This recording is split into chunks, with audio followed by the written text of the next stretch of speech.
pero yo ya les voy a ahora ir designando para que se vengan preparados, saquen información y acorde cada grupo y ya vengan con ese ejercicio. Entonces, a ver, esas fracciones, yendo de la parte más básica, sabemos que antígeno es igual a inmunógeno, lo mismo. Y de ahí sacamos inmunogenicidad. Entonces, si ese antígeno no tiene capacidad de ser inmunógeno, por ende no hay respuesta. El anticuerpo tampoco hace nada. Y al antígeno lo vamos a clasificar y conocer dependiendo a ciertas propiedades, dependiendo a 5 propiedades. Entonces, su carácter extraño dice composición, tamaño, estabilidad y degradabilidad. Acorde a eso, lo que va a influir es el tipo de carácter. ¿Tengo antígenos? Sí. ¿Tengo antígenos extraños? Sí. ¿A cuál el cuerpo reacciona? Normalmente a los de afuera, virus, bacterias, pero a los que no debería reaccionar son los autoantígenos. Pero cuando se da la autoinmunidad. Ahora, con creatina, esto es más fácil. Componentes de más peso molecular, proteínas, más antigenicidad. Menos antigenicidad cuando son menos complejos, lípidos, etc. Según el peso, por ejemplo, la albúmina pesa 69.000 cálculos y la IgM 900.000. Entonces va a haber una diferencia entre el peso molecular también y el tipo de compuesto, proteínas y hidratos de carbono. Rigidez, gelatina, por ejemplo, sustancia amorfa, menos estable. De la bacteria, flagelina, menos estable todavía. Entonces, esto reduce la antigenicidad. Y su composición, según la degradabilidad. Esto es metabolismo, altamente metabolizables o difícilmente. Entonces, tomando estos 5 ejemplos, se clasifican en microbianos y no microbianos. Entre las otras son biológicas, los venenos, por ejemplo, veneno de algún tipo de insectos o algún tipo también de reptiles en los que el antígeno es orgánico. Inorgánicos, mercurio, zinc, etc. Esos funcionan como antígenos. Ahora, los tipos de reacciones. Eso también hemos ido mencionando. Antígeno, órgano específico. Por ejemplo, el COVID, ¿a qué órgano ataca? Pulmones. El virus del TPH.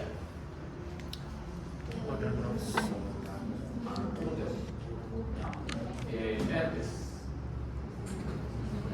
Dependiendo si es clase 1 o 2, pero igual. ¿A qué tejido? Más que órgano. Tejido epitelial. Al sistema o al tejido nervioso, los nervios, porque por eso también duele y hay alteraciones dependiendo si es tipo 1 o tipo 2, entonces a los nervios. Y así cada antígeno es órgano específico, tiene un lugar. En el caso del VIH es más célula específica, CD4. Y esas reacciones obviamente se ven para el diagnóstico. Entonces lo que vamos a abordar ahora es las reacciones para ver diagnóstico, terapia, cáncer y trasplantes. Ahora entrando entonces a las reacciones. Otro tipo son los alergenos. Estas son patologías alérgicas, o sea, reacciones de hipersensibilidad. Y todo lo que hemos mencionado era eso, ¿no? La inmunogenicidad, la capacidad, sea antígeno grande o pequeño, de producir una respuesta. Grandes cantidades, abajo dice parálisis inmunológica, que es lo que, más que por las grandes cantidades, ocasionó similar al COVID, porque ocasionó mucha variabilidad antigénica, muchos antígenos y se mareó el sistema inmune. Pero grandes cantidades también producen una parálisis inmunológica. Y los determinantes son los que vamos a ver unidos al anticuerpo. Entonces, los anticuerpos, ya sabemos que son 5 clases. Una clase, la D, no funciona, no tiene una función específica. La más grande es la M, en concentración es lo mismo, le sigue la G, y luego vamos yendo a la A. Lo importante de esto, más que saber ya sus funciones, que es lo que sabe, es la característica de esa diversidad y heterogeneidad. Esto vamos a ver en vacunas. O sea, el anticuerpo lo conocemos por las funciones. Uno es de memoria, uno se activa en fase aguda, otro valetas.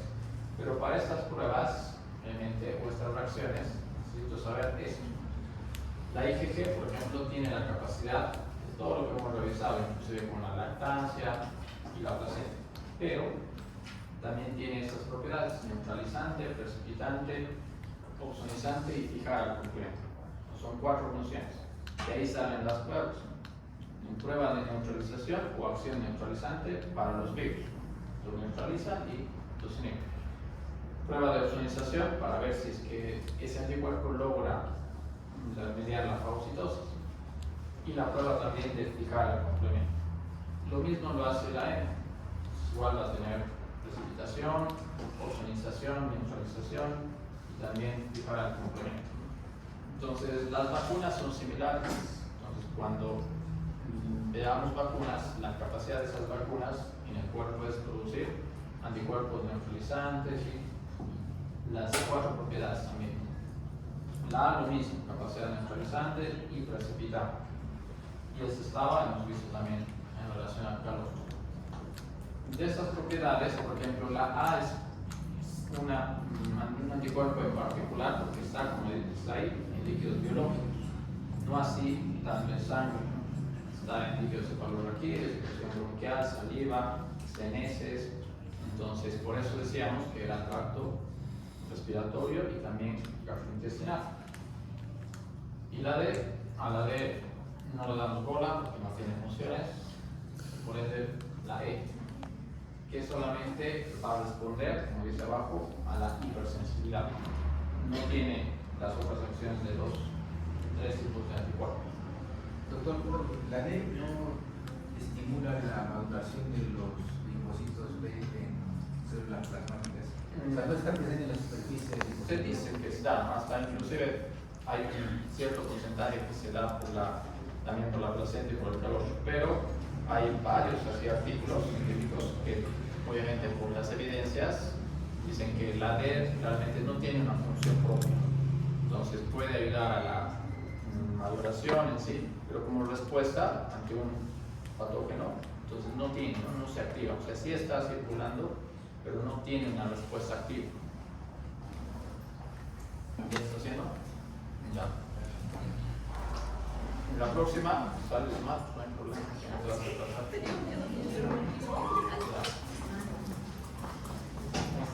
Ahora, entonces empezamos con la aglutinación. Entonces, la aglutinación es la propiedad de antígeno, anticuerpo, reacción y ver ese efecto, ¿no? Pero por ende, lo que están viendo en las pruebas de diagnóstico, por su otra materia, es eso, sensibilidad y especificidad. Por ejemplo, esta prueba es muy sensible pero poco específica. ¿Qué será eso? ¿Cómo lo definimos? Al ser muy sensible, va a haber, siempre sale, siempre va a marcar, pero puede haber falsos Positivos. Es muy sensible pero poco específica. Y si vamos al contrario, al revés, entonces a eso se refiere la sensibilidad y la especificidad. Entonces, de esta prueba tenemos la directa. La directa es más característico para la tipificación, y la diferencia con la indirecta es de que estas son sustancias naturales, antígenos naturales, que se pueden evidenciar sin alterar la forma. Entonces tenemos microorganismos y así también antígenos de glóbulos rojos. La indirecta son antígenos no tan naturales, ¿no? O sea, que pueden depender de la reacción, y por eso tenemos aglutinación en látex, en microtúbulos, etc. Esa es la diferencia. Pero ambos reaccionan y la finalidad es ver qué sucede con esa reacción. Si esto me sirve para el diagnóstico o si es que sirve para solamente identificar el tipo de reacción. Después, precipitación. Como está en la imagen, si se unen fuertemente y generan un cambio bioquímico, entonces se están precipitando. Pero como la unión es reversible, entonces puede que el antígeno no sea suficiente para generar esta unión, pero al precipitar genera también un proceso. Después, neutralización, más fácil todavía. Tengo el antígeno, lo neutraliza, y si es que tiene un efecto tóxico, como dice, queda totalmente bloqueado. Y después, opsonización, para ver el proceso de marcado, para ver si el fagocito con el proceso de opsonización logra cumplir su propósito. Entonces, la optimización era marcar antígeno anticuerpo y la aplicación del complemento. Entonces, el complemento, que parte de esto sea la vía clásica, alterna, igual tiene que unirse, ¿no? Y este tipo de unión genera varias proteínas. Entonces tengo ahí positivo, si es que genera una reacción y por ende no se desprende. Negativo, si es que obviamente a pesar de que se aplicó el complemento, la unión obviamente ha sido reversible, sea en rojo. Luego, hemaglutinación. Para eso ponemos ejemplo al virus de la influenza. Entonces el virus de la influenza tiene dos letritas, ¿cuáles son? A, H, N, la H y la N, por eso es H1N1, H3N3, H2. ¿Y qué significa la H y la N? Son dos proteínas que están ahí, que es la hialuronidasa y la neuraminidasa. Entonces, ¿para qué sirven estos? Para que ese tipo de virus genere su reacción como antígeno, anticuerpo. Entonces, eso lo logramos con la hemaglutinación. En algunos casos, estas proteínas inhiben el proceso. Entonces, como dice, se detecta el patógeno por estas pruebas y por ende los anticuerpos que van a ir pueden ser inhibidos por esas dos proteínas, por la H y la N. Y si es que al contrario da o marca positivo, entonces ya tengo la identificación y la prueba, ¿no? Antígeno anticuerpo. Entonces, esto se ve en las placas, muy parecido también a la identificación de los componentes eritrocitados. Otra que es la inmunocromatografía. Esta es más compleja, pero esta se necesita el equipo. Entonces, no es operador dependiente. ¿A qué me refiero con esto? Por ejemplo, para ver el conteo de glóbulos rojos o blancos, ¿qué es lo que hace el bioquímico? Que hace, se sienta y va por el microscopio y se cuenta. Si se equivoca y contea, en el conteo hace menos o más, altera el diagnóstico. Pero en este caso el equipo es lo que hace, ¿no? Entonces genera un conteo y lo que tiene que saber el bioquímico es interpretar los resultados.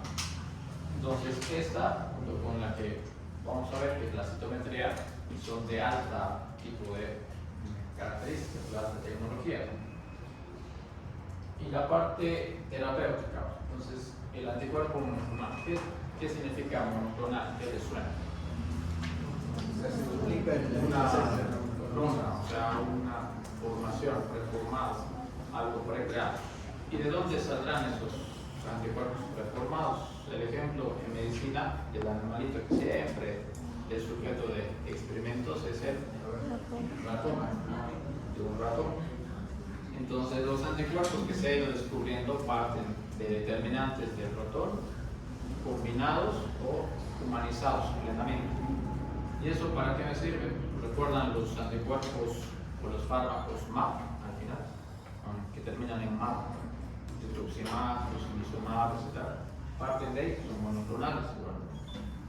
Las pruebas diagnósticas, por ejemplo, una prueba diagnóstica de embarazo o el del cassette. En COVID no teníamos, tendían un casecito, le ponía una gota de sangre y el suero y se daba la reacción. Entonces, eso se ha hecho con anticuerpos monoclonales. El antisuero es un anticuerpo monoclonal. Pues hay varias funciones. La característica de esto es ver cómo se ha fusionado, cómo se ha logrado, desde un mieloma hasta un hibridoma. Para que sigamos la imagen, vamos a ir con esta, que es más fácil. Entonces dice, tengo un animal, es un ratón, pongo un antígeno del interés, ese ratón genera anticuerpos mediante el linfocito B. Después esos anticuerpos se van al vaso y van a fusionarse y van a formar un hibridoma. Ahora, ¿qué va a pasar con ese hibridoma? Se analiza y se ve si es que sigue formando anticuerpos, ¿no? Reformados o monoclonales. Y si es que es así, obviamente se los hace crecer y se los extrae. Y es así como se van reformando. Entonces son de tres tipos: murinos, quiméricos y humanizados. La característica es de que deben conservar su capacidad para responder, ¿no? Deben ser neutralizantes, todo lo que hizo él. Aquí tenemos un ejemplo: anticuerpo del ratón y anticuerpo quimérico. Tiene 30 a 70, ¿no? 70 ratón, 30% humanizado. consideración de que puede haber un humanizado puro, obviamente son determinantes de cierto tipo de pacientes, pero ¿de dónde se saca? ¿De qué parte del contenido, en este caso sanguíneo? Eso también se debe escuchar en COVID. Además del fármaco, requerían, a ver, estoy buscando quién tiene o cómo el banco de sangre produce plasma hiperinmune. Entonces, del plasma, ahí están los anticuerpos. Entonces, del plasma, obviamente, se obtienen para generar anticuerpos humanizados. En el caso del ratón es con esa terapia. Los quiméricos, entonces imitan constantes humanas y constantes variables del ratón. Y los humanizados directamente en relación a la parte del plasma con esa capacidad, misma capacidad, solamente que capacidades mejoradas. Y aquí tenemos el ejemplo: anticuerpo de ratón, anticuerpo quimérico 66% humano, anticuerpo humanizado 90% humano y el otro es un anticuerpo normal. Entonces va de esa manera. Ahora, para la parte clínica, que es lo que nos interesa, entonces tenemos una opción, diagnóstico clínico, o sea, para hacer pruebas diagnósticas. Después hemos dicho para el cáncer, porque con esto identifico células cancerígenas. Después para el tratamiento, con los MAP. Y para el trasplante también, para poder evitar un rechazo. Entonces, tienen 4 opciones, tanto terapéuticas, diagnósticas, los MAP. Eso también van a ver en formato, van a ver, imagino, también diagnóstico. Y como tratamiento vamos a ir mencionando todos los que son MAP, los IMAP, los MAP, son anticuerpos monoclonales. Entonces, de esto vamos a sacar ahora, para que ya nos vayamos y les vaya dando las pautas, vamos a analizar citometría de flujo, porque las otras ya son pruebas más de la parte bioquímica. Entonces, ¿qué de esta citometría? Lo que ustedes van a ir viendo, y ahorita vamos a escoger, es simplemente adelantar la información. Entonces, van a escogerse un tema y adelantan la información, se traen la información, para que luego acá desarrollemos esa práctica la próxima semana. Entonces, este tema de citometría, y también rápidamente, porque igual les voy a explicar en la otra clase.